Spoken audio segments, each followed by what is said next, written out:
नमस्कार विद्यार्थी मित्रांनो, डॉक्टर सुशील स्पॉटलाईट या आपल्या यूट्यूब चॅनलवर तुमचं सर्वांचं स्वागत आहे. आज आपण 7 जुलै 2020च्या चालू घडामोडींचं विश्लेषण बघणार आहोत. तत्पूर्वी काल आपण 75,000 सबस्क्रायबरचा टप्पा गाठलेला आहे आणि तुमच्या सपोर्टशिवाय हे शक्य नव्हतं. तर त्यासाठी तुम्हा सर्वांचे खूप खूप आभार. तर बघूयात चालू घडामोडी आजच्या.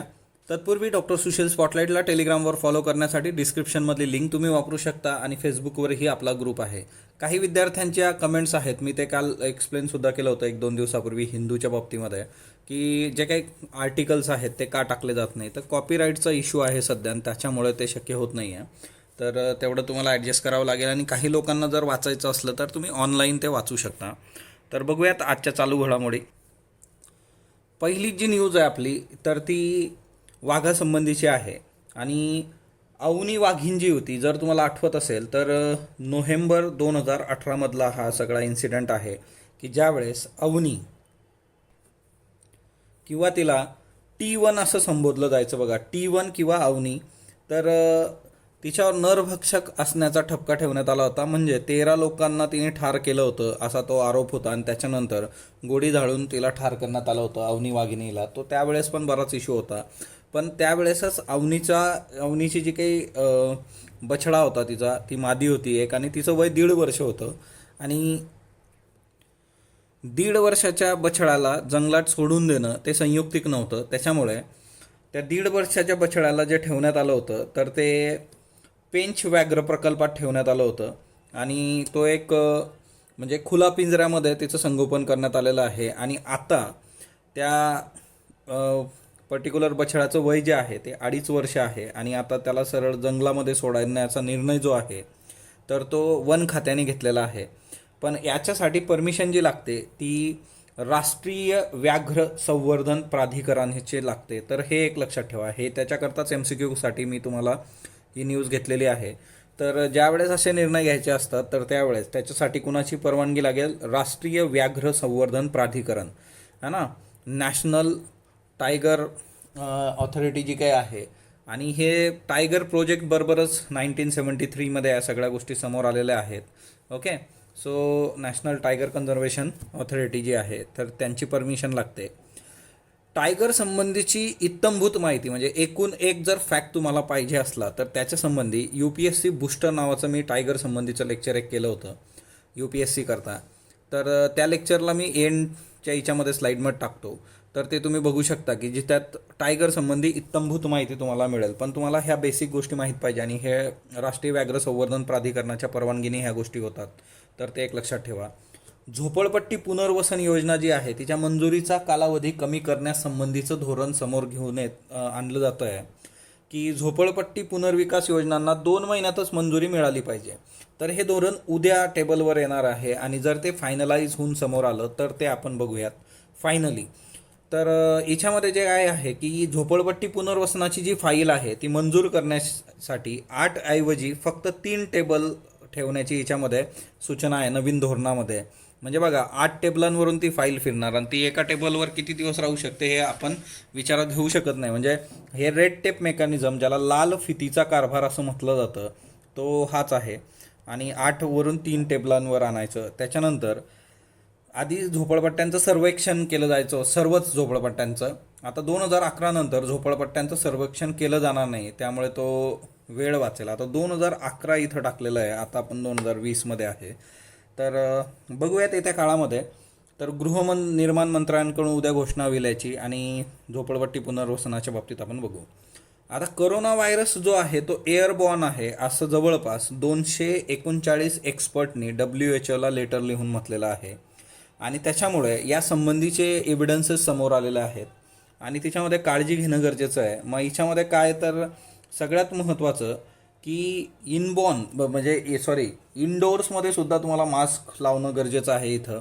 तर अशा पद्धतीने त्यांनी काही सूचनासुद्धा केलेल्या आहेत. म्हणजे घरातसुद्धा मास्क लावणं गरजेचं आहे किंवा जे काही वर्कर्स आहेत, ओके, तर वर्कर्सला N95 मास्क असणं गरजेचं आहे. आता हे सर्जिकल मास्क जे आहेत N95 N95चा पण सेपरेट व्हिडिओ आपण केलेला आहे. कोविड-19ची जी प्लेलिस्ट आहे तिच्यामध्ये तुम्हाला अशा कितीतरी गोष्टी सापडतील की ज्या खूप सुरुवातीच्या काळात जसं आलं होतं तसं आपण केलं होतं. तर N95 हा वर्कर्सनी वापरला पाहिजे. आणि त्याच्यानंतर व्हेंटिलेशन सिस्टीम जी आहे, मग ती स्कूलमध्ये असेल, नर्सिंग होममध्ये असेल, रेसिडेन्समध्ये असेल किंवा बिझनेसेसच्या ठिकाणी, तर त्याचं जे काही मिनिमाइज करायचं आहे त्याला, की त्याचं रिसर्क्युलेटिंग एअर जी आहे ती मिनिमाइज करणं, नवीन फिल्टर तिच्यामध्ये टाकणं. तर अल्ट्राव्हायलेट लाईट्ससुद्धा तिच्यामध्ये गरजेचे आहेत की जे व्हायरसला किल करू शकतात. जे काही फ्लोटिंग पार्टिकल्स, टायनी पार्टिकल्स असतात इंडोर्समध्ये, तर त्या संबंधीच्या सूचना या लोकांनी दिलेल्या आहेत एअरबॉर्न. आता याच्यावर पण बरीचशी मतमतांतरं आहेत की हे एअरबॉर्न आहे नाही आहे, पाऊस सुरू झाल्यानंतर हे अजून जास्त वाढणार, बऱ्याच इश्यू आहेत. ओके, तर ते आपण बघूयात येत्या काळामध्ये गोष्टी कशा पद्धतीने वर्क होणार आहेत. राजस्थानमधल्या शेतकऱ्यांनी एक महत्त्वाची मागणी केली. त्यांनी सांगितलं आहे की full procurement of crop at MSP, म्हणजे मिनिमम सपोर्ट प्राईजमध्ये सर्व जे काही धान्य आहे ते सरकारने विकत घ्यावं. आता असं जे आहे की त्यांनी सांगितलं आहे की जनरस सपोर्ट कुणाकडून पाहिजे, तर फूड कॉर्पोरेशन ऑफ इंडियाकडून पाहिजे. या दोन्ही गोष्टी MCQसाठी खूप महत्त्वाच्या आहेत. आपण ऑलरेडी याच्यावर कितीतरी वेळा प्रश्न बघितलेला आहे की MSP कोण फायनल करतं, MSP कोणाच्या मंजुरीने फायनल होते, किंवा फूड कॉर्पोरेशन ऑफ इंडियाची स्थापना कधी झाली, त्याचा उद्देश काय आहे, हे तुम्ही मला कमेंट बॉक्समध्ये सांगाल. कारण ऑलरेडी आपण 2 ते 3 वेळा हा सगळा इश्यू बघितला आहे आणि याच्यावर सेपरेट लेक्चरसुद्धा मी घेतलेले आहेत. ओके, सो MSP जी काही आहे, मधल्या काळामध्ये MSPचे क्रॉप्स पण वाढले होते आणि त्या सगळ्या गोष्टी MSP आपल्याला विचारली जाण्याचे चान्सेस खूप जास्त आहे. तर राजस्थानमध्ये ही सगळी डिमांड आहे. याच्यामध्ये पण त्यांनी प्रोक्युअरमेंटची डेट जी आहे ती वाढवली होती. राजस्थानमध्ये 7 जुलै करण्यात आली आहे. आजपर्यंत ते वाढवलेलं होतं. पण ह्या 2 महत्त्वाच्या गोष्टी ऑलरेडी आपण सेपरेटली घेतलेल्या आहेत. फक्त आता काल एक खूप सजेशन होतं की ह्या सगळ्या कन्सेप्ट जर तिथं सांगितल्या तर परत पण आपल्या लेक्चरची लेंथ खूप जास्त होऊ शकते. तर त्याच्यामुळे आपण तुमच्याकरता ते सगळे जे लेक्चर्स आहेत मी ते परत एकदा शेअर करत असतो. टेलिग्रामचा ग्रुप जॉईन करा केलेला नसेल तर, है ना, तर तिच्यावर तुम्हाला ते मिळतात. त्याच्यानंतर आता बघा, ही खूप महत्त्वाची बाब आहे की आता आपण एअर पॉल्युशन, वायू प्रदूषण, ग्लोबल वॉर्मिंग आणि हेल्थ सिस्टीम या 3 गोष्टींवर काम करणं गरजेचं आहे. त्याचं रिझन असं आहे की जर तुम्ही बघितलं की आता पॉल्युशनवर बरीच चर्चा आली कोविड-19च्या काळामध्ये, की बऱ्याच ठिकाणी जे होतं की एअर पॉल्युशन वगैरे कमी झालेलं आहे लॉकडाऊनमुळे. आता सगळ्यात महत्त्वाच्या काही बेसिक गोष्टी आपण बघूया तिथं, की जर तुम्ही बघितलं की डर्टी एअर क्वालिटी, म्हणजे वायू प्रदूषणामुळे ज्या काही डेथ होत आहेत त्या पण खूप मोठ्या प्रमाणावर आहे. म्हणजे युरोपमध्ये 11,000 एअर पॉल्युशन रिलेटेड डेथ्स झालेल्या आहेत आणि त्या आपल्याला दिसतात. म्हणजे एकीकडं आपण कोविड-19च्या मागं लागलेलो आहोत, पण वर्षातून प्रदूषणामुळे किती डेथ होतात याचं जर कॅल्क्युलेशन आपण काढलं तर ते त्याच्यापेक्षा जास्त जातं. आणि दुसरी महत्त्वाची गोष्ट, फक्त ते नजरेत काय येत नाही, कारण ते असं एकदम कोविड-19 सारखं झटपट लोक मरत नाही आहेत, ते टप्प्याटप्प्याने मरत असतात वेगवेगळ्या ठिकाणी. दुसरी महत्त्वाची गोष्ट जी आहे की जरी वेगवेगळ्या ठिकाणी आपल्याला एअर पॉल्युशन आता क्लिअर झाल्यास दिसतंय, परंतु येत्या काळामध्ये परत आता लॉकडाऊन रिलॅक्स झाल्यानंतर, अनलॉकनंतर ते वाढत चाललं आहे. मग दिल्ली असेल, महाराष्ट्र असेल, गुजरात असेल, तमिळनाडू असेल, तर हे दिल्ली, महाराष्ट्र, गुजरात, तमिळनाडू हे टॉप पॉल्युटर्समध्ये आहेत. ओके, म्हणजे पॉल्युशन कॉन्सन्ट्रेशन जे आहे ते इथं मोठ्या प्रमाणावर आहे. आणि दुसरी महत्त्वाची गोष्ट की इथं मोठ्या प्रमाणावर जे मृत्यू होतात किंवा इन्फेक्शन पर 1000 पीपल, ते दिल्ली, महाराष्ट्र, गुजरात आणि तमिळनाडूमध्ये मोठ्या प्रमाणावर आहे. दुसरी महत्त्वाची गोष्ट जी आहे की आता याच्यामध्ये सगळ्यात महत्त्वाचं की आपण जर बघितलं की in case of Kerala, Tamil Nadu, की कोविड-19च्या बाबतीत मॉर्टॅलिटी रेट कमी आहे. ते का कमी आहे, तर तिथली गुड हेल्थ केअर सिस्टीम, तिथली जी हेल्थ केअर सिस्टीम आहे ती चांगली आहे. याचा अर्थ काय होतो की आपल्याला सर्व दूर, म्हणजे फक्त केरळ, तमिळनाडू सोडलं तर बाकीच्या राज्यांमध्ये सुद्धा आणि केंद्रीय स्तरावर जे काही इन्स्टिट्यूट आहेत तिथं हेल्थ केअर सिस्टीम खूप चांगली आणि स्ट्रॉंग बनवणं गरजेचं आहे. दुसरं म्हणजे दरवर्षी 9 मिलियन प्री मॅच्युअर डेथ्स होतात पर इयर. किती? 9 मिलियन एवढ्या प्री मॅच्युअर डेथ होतात. आणि ह्या का होतात? Due to because of air pollutants. म्हणजे जवळपास जे काही फाईन पार्टिक्युलेट मॅटर असतं, ज्याला PM2.5 तुम्ही म्हणता, तर त्याच्यामुळे 9 मिलियन ग्लोबली, जागतिक स्तरावर एवढ्या डेथ दरवर्षी होत आहेत. त्यातल्या त्यात 20 जे काही सर्वात जास्त पॉल्युशन करणारे, प्रदूषण करणारे शहरं आहेत, तिच्यातले 14 शहरं हे भारतातले. म्हणजे फॉर एक्झाम्पल गाझियाबाद असेल, दिल्ली असेल, नॉयडा असेल, है ना, तर इथली परिस्थिती अतिशय वाईट आहे. म्हणजे जगातले जर 20 पैकी 14 शहरं आपल्याकडे असतील तर आपण किती काळजी घेतली पाहिजे. दुसरी महत्त्वाची गोष्ट जी आहे की दिल्लीमध्ये पब्लिक हेल्थ इमर्जन्सी डिक्लेअर करावी लागली होती दिवाळी नंतरच्या काळामध्ये, पोस्ट दिवाळी, कारण तिथली जी इंडेक्स होती ती 500वर गेली होती, ज्याला सिव्हिअर प्लस इमर्जन्सी म्हटलं जातं, है ना. एअर क्वालिटी इंडेक्स 500+, हे सगळं आपल्या स्पॉटलाइट इयर बुकमध्ये आहे. तुम्ही त्याची PDF ही आपण अवेलेबल करून दिलेली आहे, तर ती जस्ट बघा, है ना. ज्यांना बुक्स पाहिजे असतील तर तेही ओपन झालेलं आहे. त्याच्यानंतर दुसरं महत्त्वाचं म्हणजे की ग्रीन हाऊस गॅसेसमध्ये कार्बन डायऑक्साईड आहे, मोठ्या प्रमाणावर ग्लोबल वॉर्मिंग करतं आणि हेल्थला डॅमेज करणारा. त्याच्यानंतर महत्त्वाची बाब म्हणजे जी काही आहे की ॲटमॉस्फेरिक कार्बन इमिशन जे आहे लॉकडाऊनच्या काळामध्ये ते मोठ्या प्रमाणावर दिसून आलं. त्याचं रिझन असं आहे की त्याचं पास्ट ॲक्युम्युलेशन म्हणजे जुन्या भूतकाळातलं जे काही त्याचं संचय होत गेलेला आहे तो तिथं दिसून आला. त्याच्यानंतर भारत जो आहे जगातला 5वा मोस्ट वल्नरेबल देश आहे क्लायमेट चेंजसाठी. हवामान बदल जो काही आहे त्यात मोठ्या प्रमाणावर अफेक्ट झालेला देश जो आहे 5व्या क्रमांकाचा तो भारत आहे.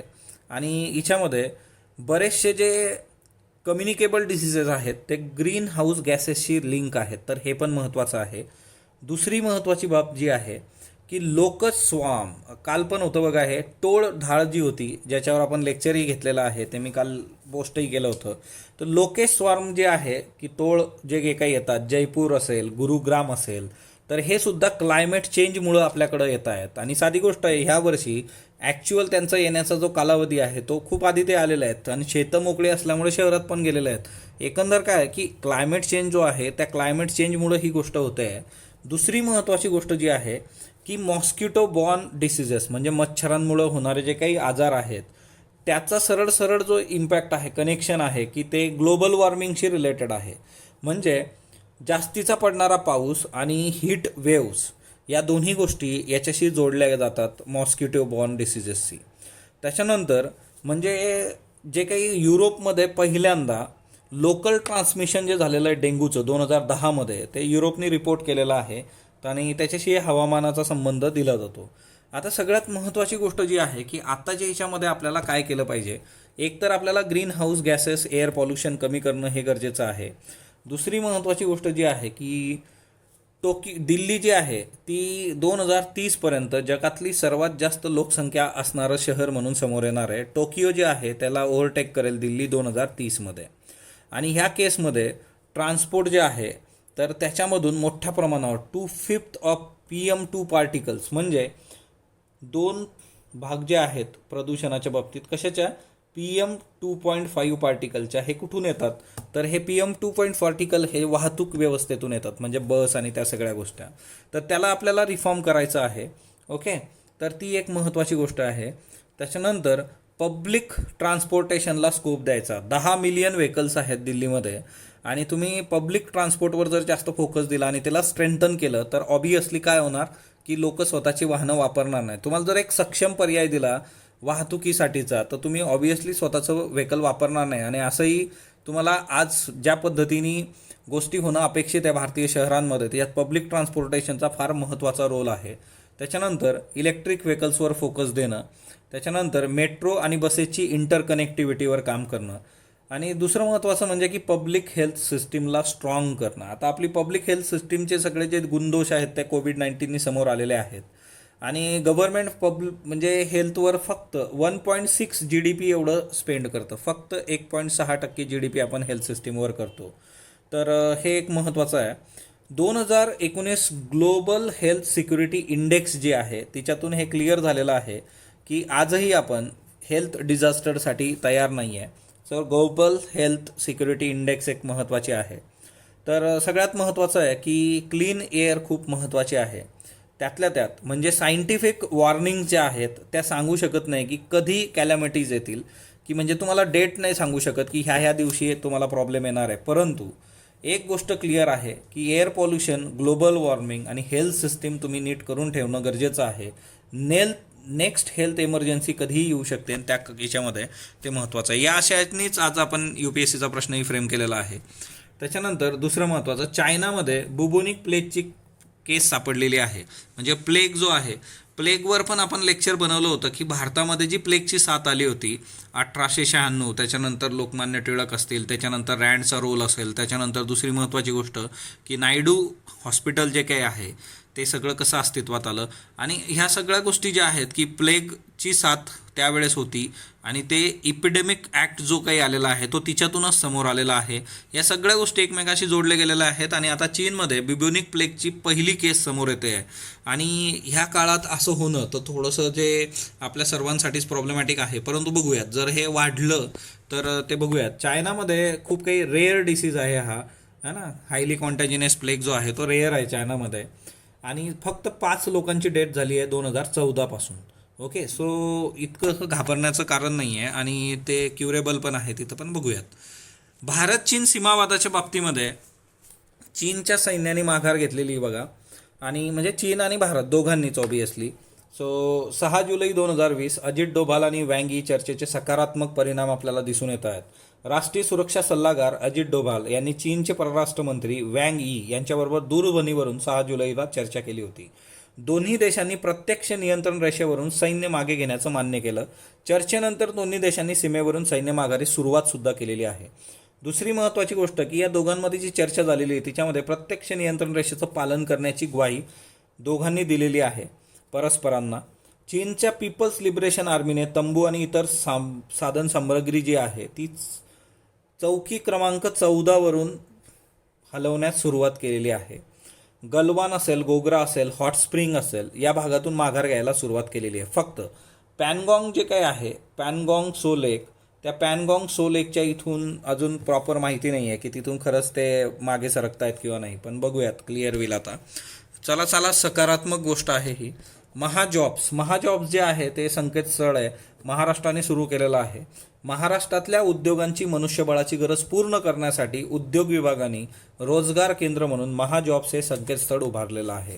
तर तुम्ही महाजॉब्सचं जे संकेतस्थळ आहे तिच्यावर महाराष्ट्रातले जे काही ज्यांना रोजगार हवा आहे असे तरुणी तिच्यावर स्वतः रजिस्टर होऊ शकतात. याच्यासाठीची कंडिशन आहे की तुम्हाला महाराष्ट्राचा अधिवास प्रमाणपत्र गरजेचं आहे. जी महाराष्ट्रात राहणारी म्हणजे रेसिडेंट महाराष्ट्र जे काही आहे ज्यांच्याकडे अधिवास प्रमाणपत्र आहे त्याच लोकांना याच्यात गृहीत धरलं जाईल. 17 क्षेत्र याच्यात निवडलेली आहेत आणि 17 क्षेत्रातल्या 950 व्यवसायांसाठी इच्छुक उमेदवार अर्ज करू शकतात. तर हे महत्त्वाचं आहे. त्याच्यानंतर आंतरराष्ट्रीय अर्थव्यवस्थेच्या बाबतीत नेपाळ आणि चीन सीमेवर व्यापार सुरू झालेला आहे. नेपाळने चीनबरोबरचे व्यापारी मार्ग जे आहे ते 6 जुलै 2020ला सुरू केलेत. गेले 6 महिने हे बंद होतं ड्यू टू बिकॉज ऑफ कोविड-19. आता याच्यामध्ये 2 महत्त्वाचे व्यापारी नाके आहेत, रासुवागाडी केरुंग.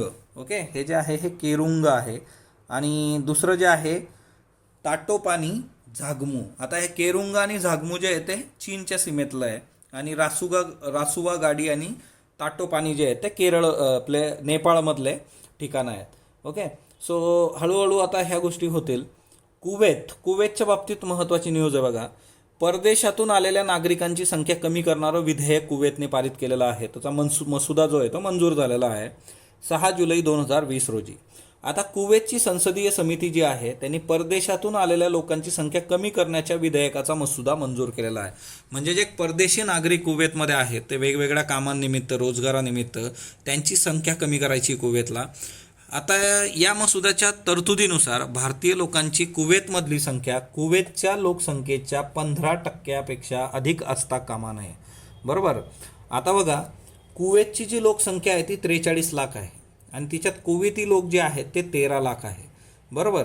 आणि परदेशी नागरिक जर बघितले तुम्ही कुवेतमध्ये तर ते 30 लाख आहे. म्हणजे विचार करा, 70% जनता जी आहे कुवेतमधली ती परदेशी आहे आणि तिथले लोक म्हणजे मायनॉरिटी आहे लिटरली ते जर संख्येच्या बाबतीत बघायचं झालं तर. आणि यात 70% म्हणजे 30 लाख जे परदेशी नागरिक तिथं आहेत किंवा परदेशी लोक आहेत तिच्यात 13 लाख लोक निरक्षर आहेत. म्हणजे तुम्ही विचार करा कुवेतमध्ये की निरक्षर लोक बाहेरून जाऊन तिथं काम करतायत. भारतीय लोक जे आहेत तिथं ते 14.4 लाख आहेत एकंदर.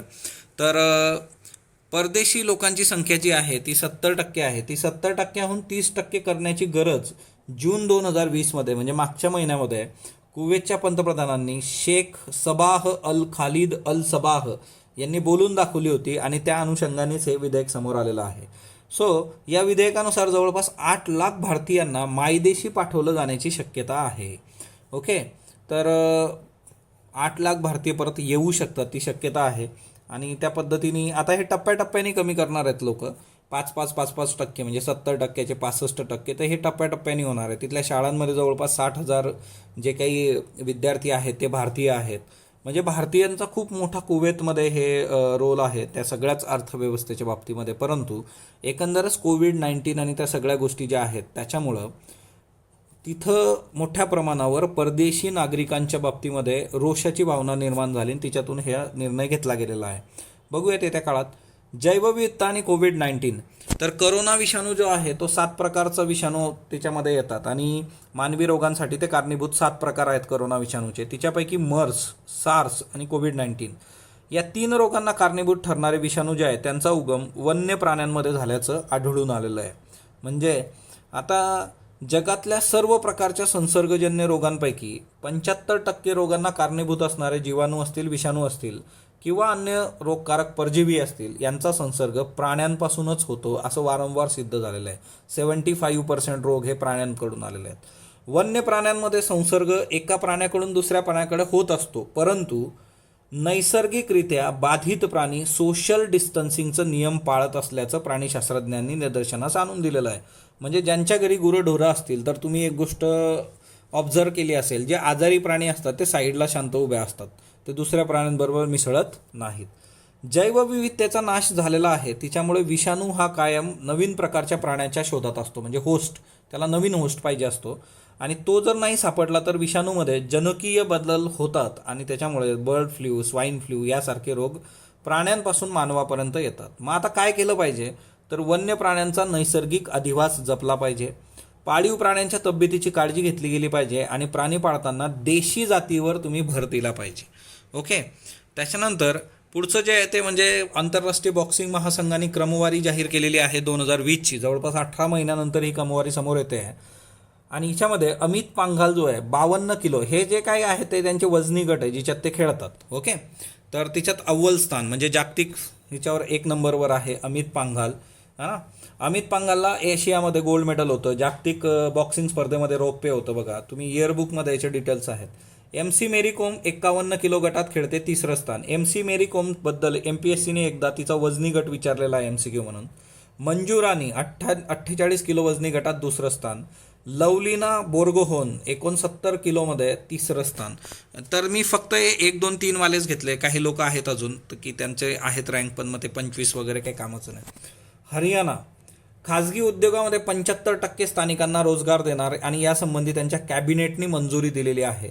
आरक्षणच दिलं जाणार आहे स्थानिक लोकांना 75%, खाजगी जे काही उद्योग आहे त्याच्यामध्ये. याच्यासाठी त्यांनी ऑर्डिनन्स पास केलेला आहे, Haryana state employment of local candidate ordnance 2020.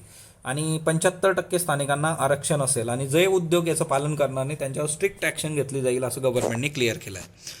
World drug report कोण पब्लिश करतं, तर United nation office of drugs and crime UNODC.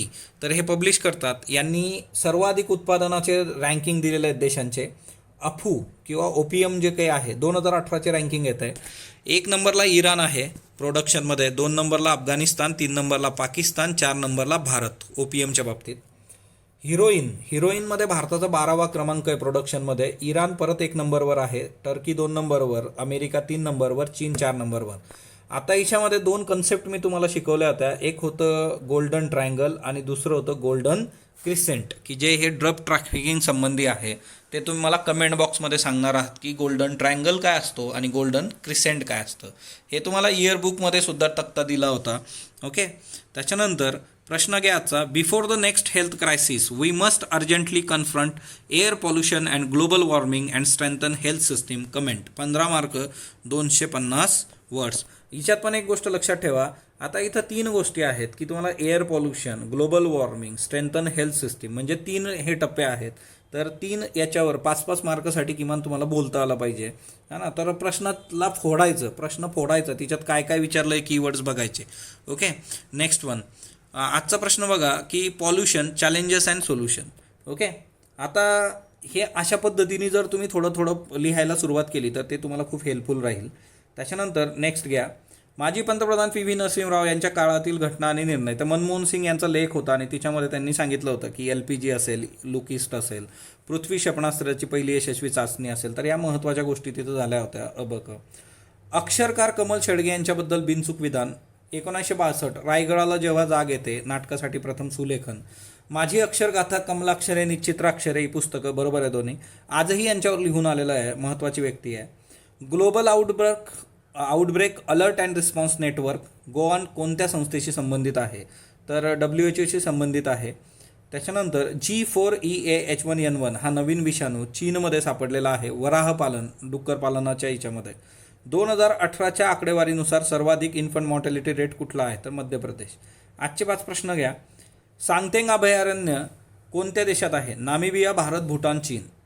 1987मध्ये Bharat व चीनचा नॉमिनल GDP समान होता.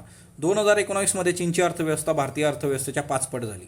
फक्त अयोग्य, फक्त ब योग्य, दोन्ही योग्य, दोन्ही अयोग्य. सियाचीनला भेट देणारे भारताचे पहिले पंतप्रधान कोणते, Pandit Nehru, Indira Gandhi, Narendra Modi, doctor Manmohan Singh. Capital flight ही संकल्पना खालीलपैकी कशाशी संबंधित आहे, 1 कोविड-19, 2 आंतरराष्ट्रीय राजकारण, 3 राजधानीचं शहर, 4 परदेशी गुंतवणूक. गोपीनाथ मुंडे शेतकरी अपघात विमा योजनेत शेतकरी व त्यांच्या कुटुंबातील व्यक्तींचा अपघाती मृत्यू झाल्यास राज्य शासन किती भरपाई देतं, 1 लाख, 2 लाख, 50,000, 5 लाख. याची उत्तर तुम्ही कमेंट बॉक्समध्ये देणार आहात. स्पॉटलाईटला जो तुम्ही प्रतिसाद देत आहात त्याबद्दल मी आपला खूप खूप आभारी आहे. स्पॉटलाईटला लाईक करा, शेअर करा, सबस्क्राईब करा.